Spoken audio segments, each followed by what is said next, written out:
I want to start this off by saying first, before you get any misconceptions about the title of this video, that one of the most difficult situations I've ever encountered as a management consultant was working with a Christian organization. It was there that I was most challenged as a leader, working alongside leaders whose behavior couldn't be farther from the values that the organization supposedly lived by. I worked alongside very well-educated leaders with big, impressive titles, alongside other equally well-qualified consultants from large firms. But their combined years of experience and knowledge should have been able to solve any level of problem that would have come their way. But none of that could make them immune to the disease that infects all terrible leadership and management.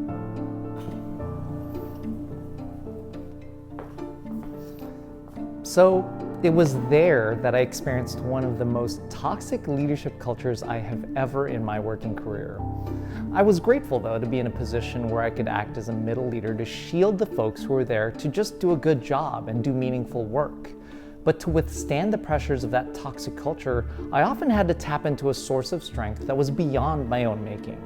Now, I'm not smart enough to outsmart such leaders, and I'm not strong enough to outbully them either. So on my toughest days, what I would do is sneak out to their chapel on their facilities. I'd bring my questions, fears, and requests for help and just read the Bible. I'd read Psalms, Proverbs, and let the imperfect leaders of history be my teachers, and let God's word remind me of my truth that transcends knowledge, degrees, credentials, or years of experience. Armed with that shield, I could go about making the choices that can make any impossible job seem impossible and withstand those human pressures around me. I was always curious why such capable leaders, driven by the initial desire to do good, to work hard to do a good job, why they can be driven to make such hurtful and destructive choices. Same God, same Bible, same faith, and yet vastly different choices. There's a superpower here at work that I've taken time to understand, and I've come to understand that what served me in situations like that is a unique superpower that comes from a supreme humility. It works, it helps me every day, and it'll work for you.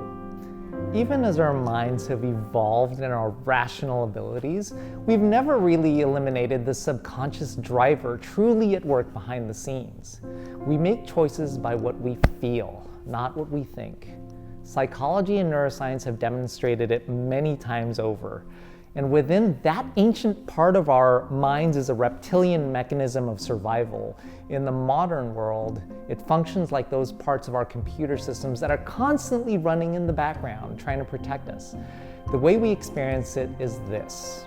Our minds are constantly pulling for an answer to these two vital questions, constantly scanning our environment for evidence for an answer. Number one, am I safe? And number two, am I good? No number of accomplishments or degrees or money has ever permanently given us an answer to or a definite verdict that shuts these questions off. It actually seems like the more we have and accomplish, the more vulnerable we are and sensitive we are to how we find the answers to those questions. I've seen leaders at the highest levels of their organization get triggered by a sense of their title, authority, or position being threatened and making choices that you might expect from a child. It's just amazing, really, that no matter how high our levels of achievement are, it seems like the impact of these two triggers only gets stronger, not weaker. And I can say that this is not academically or as an outside judge or observer. I'm not that smart. I speak from experience. I can see this failure because I've lived this failure. I've been this failure. I can examine what's happening in my own mind and heart because I have been the one making those poor choices. If I'm throwing any rocks here at glass houses, I do it from inside my own and into someone else's. So the superpower then. There's a source of truth that you can tap into that doesn't make these two questions go away, but it can give you the best possible way to answer them, even when outside threats and forces are trying to convince you otherwise. As a Christian manager or leader, if you start your day considering these questions, am I safe, am I good, in relation to the Word, you will find a truthful answer that no man can invalidate. Am I safe? Yes, I'm invincible with God as my shield. No, not that at all. I am not safe. I will get kicked. I will get punched, accused, underestimated, judged wrongly, measured critically, shamed, blamed, and discarded. The superpower isn't a promise that I won't feel those pains. It's a promise that I will feel them, but I'll still be okay. I will be made whole, even as I am imperfect myself. Am I good? Yes! Look how holy I am! No, not even close. I'm not always good. I'm not always bad. The boundary between good and evil cuts right through the human heart. There's no title, label, group, party, company to hide behind as a virtue shield. I am flawed. But as capable as I am of doing despicable, incredible wrongs, I am just as capable of doing incredible rights.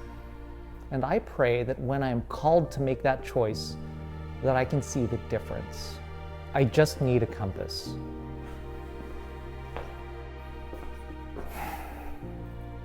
Great leadership, in a very real way, comes down to those moments when everything around you is threatening your sense of safety and self-worth.